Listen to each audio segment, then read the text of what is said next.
저는 현재 이혼을 하고 엄마와 함께 이제 막 돌이 지난 아들을 키우고 있습니다. 그런데 최근에 아주 기가 막힌 일을 겪었었는데요.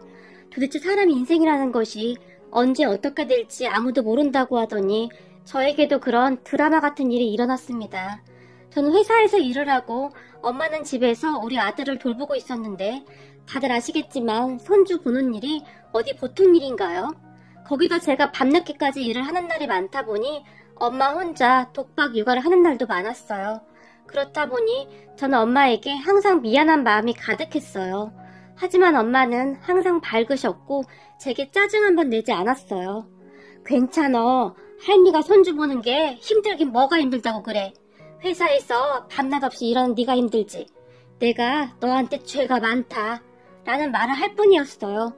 저는 그런 엄마 덕분에 아무 걱정 없이 회사를 다닐 수 있었고 회사가 좀 힘들긴 했지만 월급이 적진 않았기에 우리 셋이 그냥저냥 먹고 살만했어요. 어느 날은 엄마 좋아하는 족발 사가지고 갈까? 됐어. 너 좋아하는 된장찌개 끓여놨으니까 얼른 들어오기나 해. 엄마가 냉이 넣고 아주 맛있게 끓여놨으니까. 엄마가 밝은 목소리로 말을 했는데 된장찌개라는 말을 듣고 갑자기 목이 메어왔어요. 누군가 저를 위해 음식을 해놓고 기다리고 있다는 것이 그렇게 행복할 수가 없었어요. 저에게 진짜 엄마가 생겼구나 하는 생각이 들면서 말이죠. 제가 어릴 때 참 힘든 시간을 보내야만 했는데요. 엄마 아빠는 이혼을 했고 저는 아빠와 할머니와 함께 살았어요. 하지만 할머니와 아빠는 저를 탐탁지 않아 했고 아니죠. 정말 싫어했다는 표현이 더 어울리겠네요. 할머니와 아빠가 친엄마를 참 많이 미워했다고 들었는데 그래서였는지 엄마를 많이 닮았다던 저도 탐탁지 않아 했어요. 저는 밥 먹는 것조차 눈치를 보며 살곤 했었는데 그 와중에 아빠가 교통사고로 돌아가시면서 저는 정말 어쩔 수 없이 보호시설로 들어가게 되었어요. 할머니가 제 양육을 포기해버렸거든요. 그런 할머니를 미워했다거나 그렇진 않았어요. 오히려 보호시설이 제게는 더 좋았을 정도였으니까요. 그렇게 저는 성장을 했고 고등학교를 졸업하고 바로 취업을 하게 되었어요. 그냥 회사였는데 숙식이 다 해결돼서 나름 괜찮았어요. 저는 그곳에서 몇 년 동안 일을 했고 그러다가 일 때문에 그 회사를 들락날락하던 한 남자를 만나 결혼까지 하게 되었어요. 남자는 부모님도 다 계셨고 집안도 꽤 부유해 보였기에 그때 당시 저에게는 참 과분한 사람이다 라는 생각을 할 정도였어요.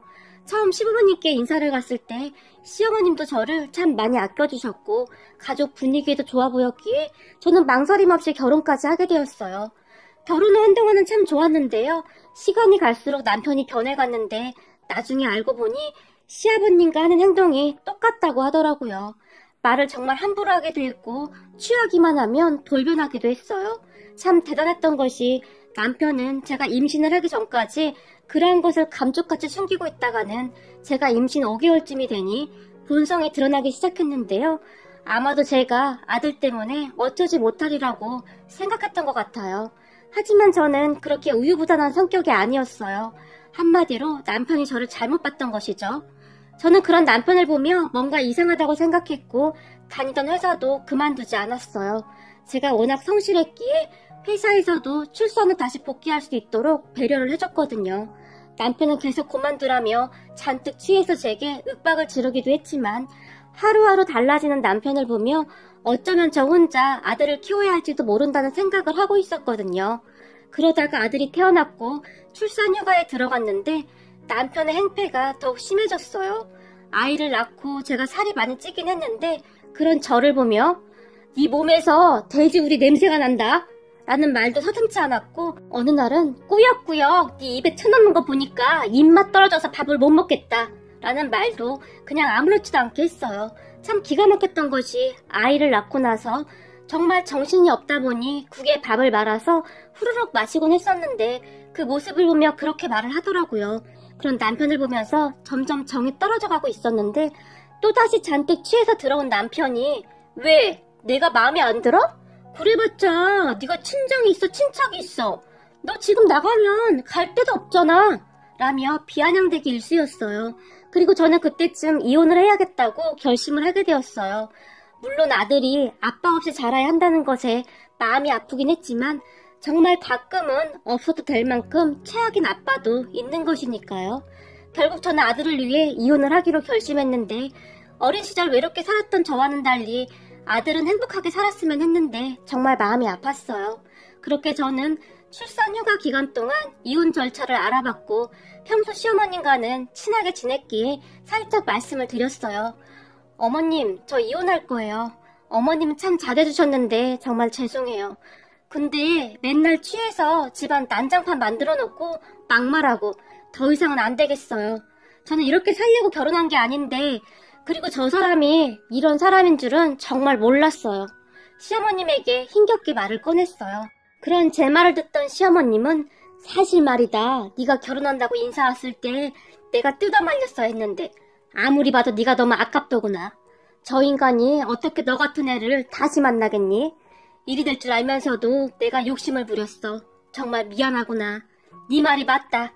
그런 내비 밑에서 자랐으니 아들도 똑같이 그렇게 행동을 하는구나. 난 자식을 위해 이혼 안 하고 버티고 버텼는데 그게 가장 큰 실수였어. 라며 눈물을 닦으셨어요. 시어머님의 말씀처럼 시아버님도 한평생을 그리 사셨다고 하는데 결국 그 버릇이 대물림 되어 버린 것이죠. 그렇게 저는 이혼 준비를 해나갔고 혹시 몰라서 변호사 상담까지 하면서 최대한 큰 문제 없이 이혼을 진행할 생각이었어요. 그 사실을 안 남편이 방방 뛰면서 난리를 쳤고 네가 어디 갈 데는 있고? 얼마 못 버티고 와서 빌어댈 거 그냥 있어. 라며 저를 비웃었어요. 그런 남편에게 양육권만 주면 되니까 이혼해달라고 딱 잘라 말을 했고 한참을 힘들게 하던 남편도 나중에는 포기했던지 이혼을 해줬어요. 다만 나한테 뭐 도와달라고 하기만 해봐. 가만 안 둘 거니까. 양육비 그런 얘기 꺼내지도 마라. 나 지금 만나는 사람 있으니까 알았어? 라는 말을 할 뿐이었어요. 알고 봤더니 제가 임신을 하고 난 뒤부터 이미 만나는 사람이 있었더라고요. 그렇게 저는 집을 나왔고 남편은 그 여자와 새 살림을 차렸어요. 그런데 제가 이혼을 한참 진행 중일 때 시어머님이 제 손을 잡으며 얘야, 그럼 나랑 같이 살자꾸나 라는 말을 했어요. 네? 어머님, 우리 이혼할 거예요. 그런데 어머님과 어떻게 같이 살아요? 사실 그때 당시에는 너무 지쳐 있었기에 시어머님에게도 짜증도 나고 그랬어요. 그러니까 내가 그 인간들이랑 인연 끊으면 되는 거 아니니? 시어머님이 조용히 말을 꺼내셨고 네? 인연을 끊다니요. 그게 무슨 말씀이세요? 제가 놀라서 물었는데요. 그러니까 나도 이번 참에 이혼할까 한다. 시어머님의 입에서는 충격적인 말들이 쏟아져 나왔고 놀라서 당황하고 있던 저에게 이혼 소송하면 재산 일부를 받을 수도 있고 거기다가 그동안 내가 모아놓은 돈도 있으니까 그냥 우리 둘이 같이 살면 안 될까? 어차피 나도 그 인간들한테 미련도 없고 아들이라고 하나 있는 게 그 모양이니 나도 참 사는 게 아니구나. 그런데 너도 친정 부모님도 안 계시고 그냥 날 엄마라고 생각하고 살면 안 되겠니? 시어머님은 계속해서 충격적인 말을 했어요. 어머님, 그래도 어떻게 그래요? 그게 쉬운 일이 아니잖아요. 어머님 자식은 그이인데 제가 어떻게 대답을 해야 할지 몰라서 망설이고 있었는데요. 정 안 되면 우리 손주 클 때까지만 내가 돌봐주마. 그 뒤에는 나도 내 살 길 찾아가마. 너 혼자 애 키우는 게 보통 힘든 일이 아니잖니? 그러니까 그렇게 하자꾸나. 사실 너와 나는 그동안 아무 문제가 없었잖니? 시어머님이 저를 설득했고 그런 시어머님의 말에 생각해보겠다고 대답을 했는데요. 저도 어디 하나 의지할 곳이 없었기에 시어머님의 제안에 귀가 솔깃해질 수밖에 없었고 시어머님은 그 뒤 시아버님과 이혼 소송을 진행했는데 제가 깜짝 놀랐던 것이 말이죠. 시어머님이 그동안 증거를 엄청 많이 모아놓으셨더라고요. 여러 가지 사진에 음성 녹음된 것에 뭐 어마어마했어요. 제가 보기에는 이미 오래전부터 준비를 해오셨던 것 같은데 참고 참으셨던 것 같았어요. 그리고 결국 시어머님은 이혼 소송을 하면서 힘겹게 이혼을 하셨어요. 그동안 그리도 힘들게 살아오셨기에 제가 이혼을 한다고 했을 때 오히려 찬성을 하셨던 것 같아요. 당신 손주만은 그렇게 잘하지 않길 바라셨을 테니까요. 그렇게 시어머님과 저는 작은 아파트 하나 얻어서 그곳에서 새 삶을 시작했는데 앞으로는 내가 네 엄마니까 엄마라고 부르렴. 우리 그렇게 맘 편히 살자꾸나. 시어머님이 말씀하셨고 우리는 그렇게 모녀처럼 살고 있었어요. 동네 사람들조차도 우리가 진짜 모녀라고 알고 있을 정도였고요. 가끔 시아버님이 전화를 해서 모진 말을 하기도 했지만 시어머님은 한 번만 더 전화하면 경찰에 신고할 테니까 그리 알아. 라며 차갑게 대응하셨어요. 가끔 전 남편이 시어머님에게 전화를 하기도 했지만 이런 정신 나간 놈아, 네가 이혼한 순간 너랑 나는 이미 연이 끊어진 거다. 그러니까 다시는 연락하지 말거라. 라며 역시 단호하게 행동하셨어요. 그렇게 우리는 나름 잘 살았어요. 시어머님이 육아를 전담해 주셨기에 저는 일에 집중할 수 있었고 아끼고 아껴서 적응까지 하면서 정말 열심히 살았거든요. 그 뒤에도 시아버님이 어떻게 알아낸 것인지 우리 집 앞까지 쫓아와서는 당신 그동안 내 덕에 잘 먹고 잘 살았는데 왜 이렇게 힘들게 산다고 그래? 나랑 살면 돈 걱정은 없잖아. 그러니까 다시 집으로 돌아가. 처음에는 시어머님을 설득했지만 돈만 많이 갖다 주면 뭐해? 마음은 지옥에 살고 있는데 난 그까짓 돈 다 필요 없어.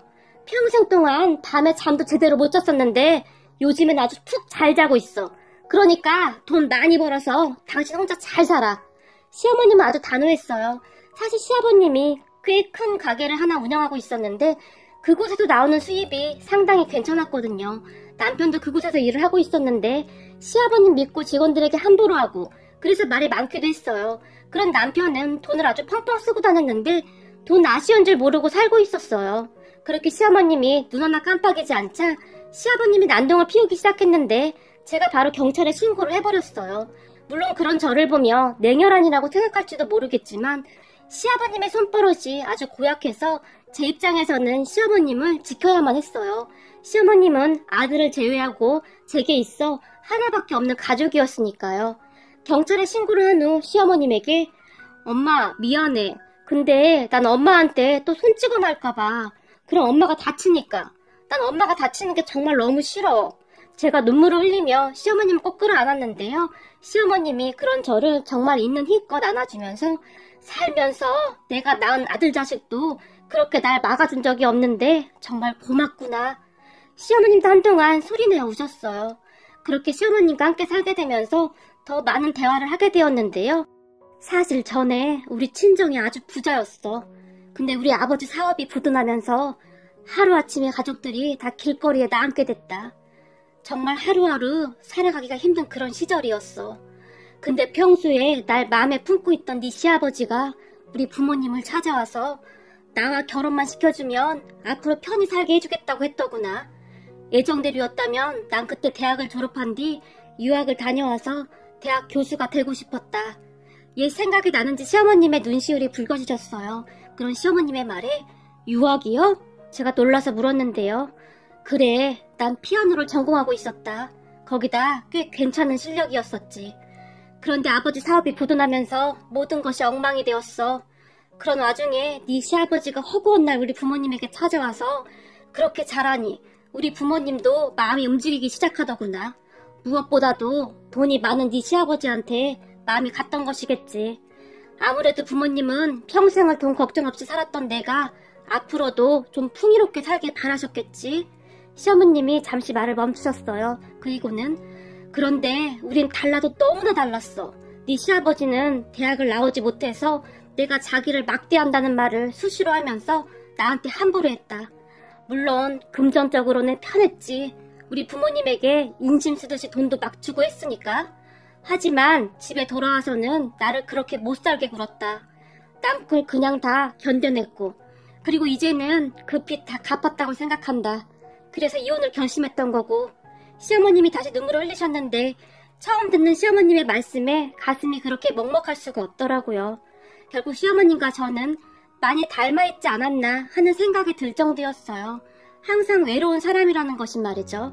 그렇게 시어머님과 저는 더 가까워졌고 우리는 하루하루 행복한 시간을 보내고 있었는데 그러던 어느 날 우리에게 정말이지 믿지 못할 일이 일어났는데요. 그날도 저는 늦은 시간까지 회사에서 일을 하고 녹초가 되어 집에 가기 위해 준비를 하고 있었는데 전화 한 통이 걸려왔어요.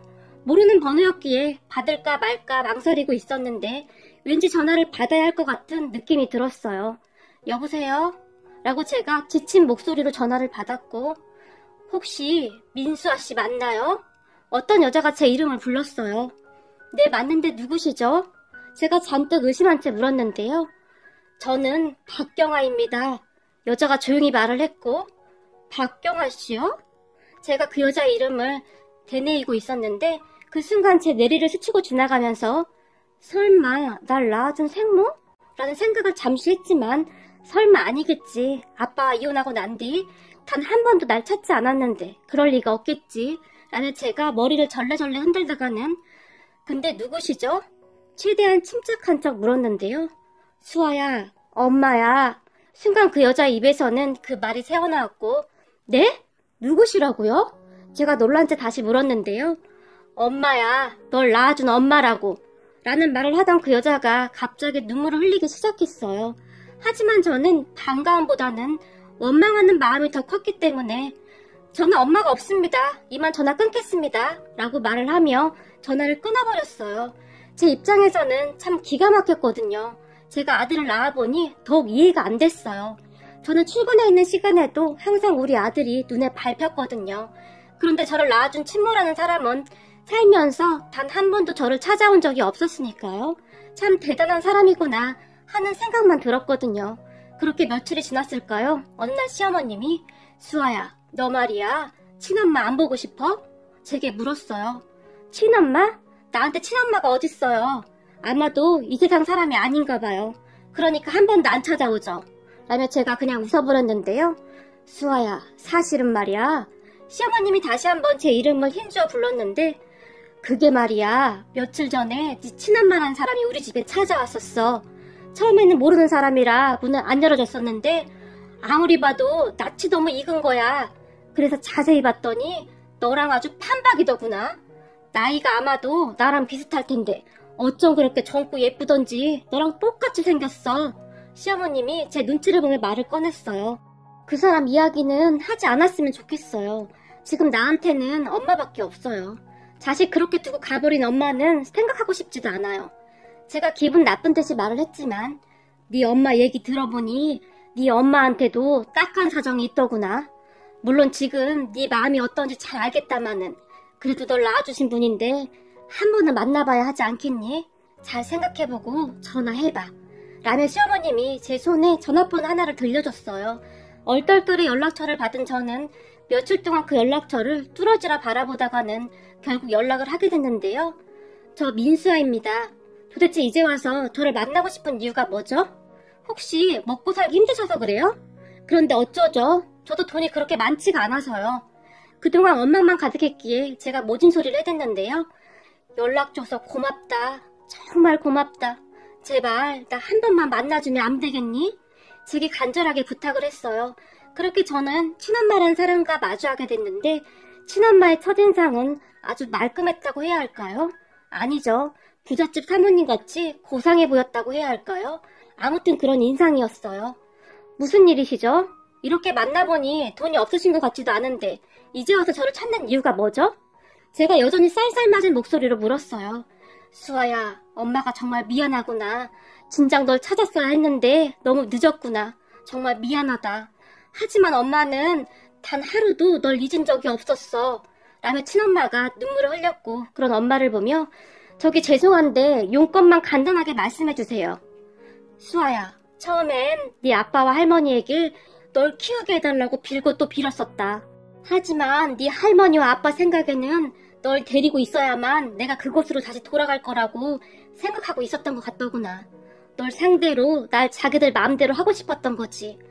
물론 널 생각하면 그렇게 했어야 했는데 엄만 참을 수가 없었어. 네 아빠뿐만 아니라 네 할머니의 이상한 행동들을 견딜 수가 없었어. 그래서 떠났던 건데 그 뒤 난 미국 사람과 재혼을 하게 됐고 미국으로 가게 되었어. 하지만 항상 널 그리워하고 있었단다. 말을 하는 내내 친엄마의 눈에서는 눈물이 쏟아졌어요. 친엄마의 말에 의하면 할머니가 친엄마를 그렇게 못살게 굴었다고 했는데 아빠가 있을 때는 잘 해주는 척 하다가 아빠가 회사를 가게 되면 엄마를 그렇게 구박했다고 했어요. 처음에는 이해하려고 했대요. 할머니에게는 아빠밖에 없었으니 집착을 하는 거겠지라고 말이죠. 하지만 날이 갈수록 심해져갔고 아빠까지 나서서 엄마를 병원에 입원시켜 버리겠다는 둥 막말을 서슴지 않았다고 하네요. 어느 날은 엄마가 할머니에 대해 진지하게 아빠에게 말을 했지만 아빠는 정신 나갔어? 우리 엄마가 그렇게 행동할 리가 없잖아. 지금 우리 엄마랑 나 이간질 지키는 거야? 너 정신병원이나 알아봐. 라는 말까지 했다고 합니다. 그렇게 엄마는 하루하루 지쳐만 갔고 날이 갈수록 말라만 갔다는데요. 결국 외할아버지 외할머니가 엄마를 데리고 가버렸다고 하네요. 그 당시 엄마는 제발 수아만 저한테 주세요. 제발요. 라며 할머니에게 애원을 했지만 우리 집안 핏줄을 누구한테 준단 말이냐? 어림도 없는 소리 하지 말거라. 라며 비웃었다고 하네요. 그렇게 엄마는 만신창이가 되어 한동안 병원 치료까지 받았다고 하는데요. 그러다가 어느 회사에 파트타임으로 취직을 하게 됐다고 하는데요. 그곳에서 일을 하다가 지금의 남편을 만나서 재혼을 한 뒤 미국으로 갔다고 하네요.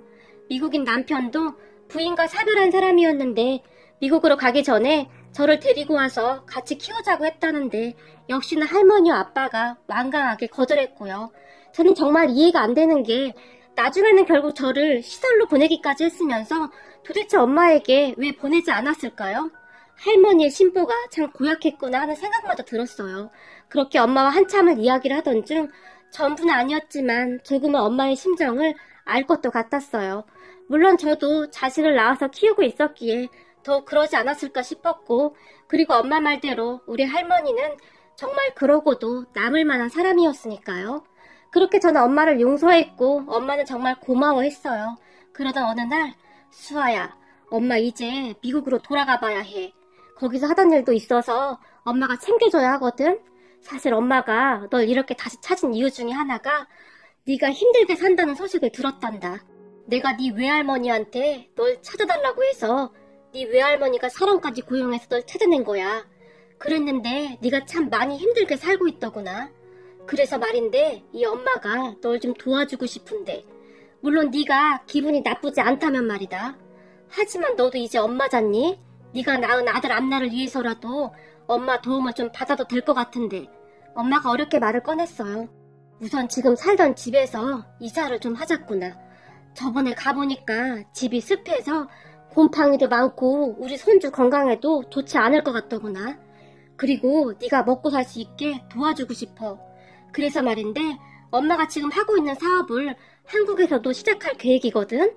네가 그걸 좀 도와줬으면 하는데 괜찮겠니? 너도 처음이니까 널 도와줄 사람을 엄마가 찾아줬어. 당분간 그 사람한테 배우면서 천천히 해봐. 근데 정말 열심히 공부해야 하는 거 알고 있지? 우선 회사 그만두고 빨리 일 배우면서 공부도 다시 시작해. 엄마가 제게 부탁 아닌 부탁을 했어요. 그런 엄마의 말에 제가 마다할 이유는 없었고요. 그렇게 저는 공부를 하면서 일을 배웠고, 엄마 말로는 생각보다 일을 배우는 게 빠르다며 그렇게 좋아할 수가 없었어요. 엄마는 그 뒤에도 자주 한국에 나왔는데 어느 날은 재혼했다던 그분과 함께 저를 찾아왔고, 그렇게 우리는 점점 가까워져 가고 있었어요. 그러던 어느 날 엄마가 근데 너랑 같이 사는 분이 네 전 시어머니라며. 내가 알아보니 네 전 남편이 너한테 참 못되게 굴었다고 하던데 전 시어머니랑은 왜 같이 살고 있는 거니? 라고 조심스럽게 물었고, 제가 그동안 있었던 일을 다 말했어요. 그리고 제 이야기를 다 들은 엄마는 시어머님에게 감사하다고 인사까지 했어요. 그 뒤 시어머님과 저는 엄마가 구해준 아파트로 이사를 갔는데 집이 정말 어마어마해서 둘 다 눈이 휘둥그레질 정도였어요. 그렇게 저는 정말 다른 삶을 살게 되었는데요. 시어머니가 제 인생이 180도로 바뀌어버렸고 하루하루 꿈인가 생시인가 싶었는데요. 시간이 얼마나 지났을까요? 어느 날 제 친엄마와 함께 백화점에 갔는데 그곳에서 전남편과 딱 마주쳤고, 변해도 너무나 변해버린 저를 보며 전남편이 저기 혹시 민수아 씨 아닌가요? 라고 물었어요. 모든 것이 변해버린 저를 보며 혼란스러웠던 것 같은데요. 오랜만이네? 라며 제가 퉁명스럽게 대답했고, 당신 맞구나? 근데 당신 왜 이렇게 변했어? 다른 사람인 줄 알았잖아. 라며 반가운 표정을 지었어요. 아, 얼마 전에 우리 친엄마를 만났거든. 인사해, 우리 친엄마야. 라며 제가 말을 했어요. 그런 제 말에 뭐? 당신 친엄마 돌아가셨다며? 남편이 놀라서 물었고, 그러게, 나도 돌아가신 줄 알았는데 이렇게 살아계시더라고. 그럼 우린 바빠서 이만. 이라며 제가 뒤를 돌아섰는데, 잠깐만, 그럼 당신 부자 됐다는 말 사실인 거야? 그런 소문이 막 들리긴 하던데. 전 남편이 제게 물었지만, 우리 딸과 이혼했다고 들었는데 앞으로 우리 딸 앞에 다시는 나타나지 말아요. 그랬다가는 내가 가만 안 둘 테니까. 엄마가 전 남편을 노려보며 말을 했어요. 그런데 그 뒤 전 남편이 제가 이사한 집까지 알아내서 찾아왔고, 우리 아들을 생각해서라도 우리 다시 합치자 라며 어이없는 말을 짓거렸어요. 그런 전 남편을 매몰차게 내쫓아버렸지만 전 남편은 계속해서 찾아왔고 그 사실을 알게 된 엄마가 무슨 조치를 한 것 같았는데 그 뒤에는 조용했어요. 그런데 어느 날 시어머님이 저를 보며 얘, 네 시아버지 말이다 라며 말을 꺼냈는데요. 네? 아버님이 설마 또 찾아왔어요? 제가 놀라서 물었고 아니 그게 아니라 얘기 들어보니 네 시아버지가 쫄딱 망했다는구나. 네? 그게 무슨 말씀이세요? 쫄딱 망하다니요. 아버님 재산이 얼만데요. 그 당시 저는 시어머님의 말을 믿을 수가 없었는데요. 그게 말이다. 네 남편 아니지 네 전 남편. 그러니까 우리 아들한테 여자가 있었잖니. 우리 아들이 그 여자랑 같이 산다고 하던데 그 여자가 사실 꽃뱀이었다고 하더구나. 꽃뱀이요? 제가 놀라서 물었는데요. 시어머님은 그 뒤 충격적인 사실을 계속 말했는데 이야기를 듣던 저는 경악할 수밖에 없었답니다. 시어머님의 말에 따르면 전 남편과 동거 중이던 여자가 시아버님에게 얼굴이 진짜 예쁜 아줌마를 소개시켜줬다고 하는데요. 남편의 동거녀와 그 아줌마가 짜고 시아버님에게 정말 괜찮은 땅이 있다고 소개를 해줬고 그 요상한 꽃뱀 아줌마에게 혹할 대로 혹한 시아버님이 잘 알아보지도 않고 그 땅을 덥석 물었다고 하는데 알고 보니 그 땅이 사람 발길도 끊긴 그런 야산에 있는 땅이었다네요. 암튼 뭔가 엄청 복잡하긴 했는데 두 꽃뱀들한테 진짜 영혼까지 털린 거죠. 그래서 그 몇 푼 되지도 않는 땅을 어마어마한 돈을 주고 샀다고 하는데 시어머님이 말씀하시기를 그 사람이 웬만하면 잘 믿고 그런 사람이 아닌데 여자가 진짜 예쁘긴 했나 보더구나. 참 기가 막히는구나. 라며 혀를 찰 정도였어요. 그거 말고도 전 남편과 동거 중이던 그 여자와 그 아줌마가 맘먹고 제대로 한탕 하려고 돈도 어마어마하게 빌려갔다는데 차용증 이런 거 쓴 것도 없다고 하네요. 그런 시어머님을 보며 괜찮으세요? 시아버님은 그렇다 치더라도 그래도 어머님 하나밖에 없는 아들인데 그렇게 망해서 어째요?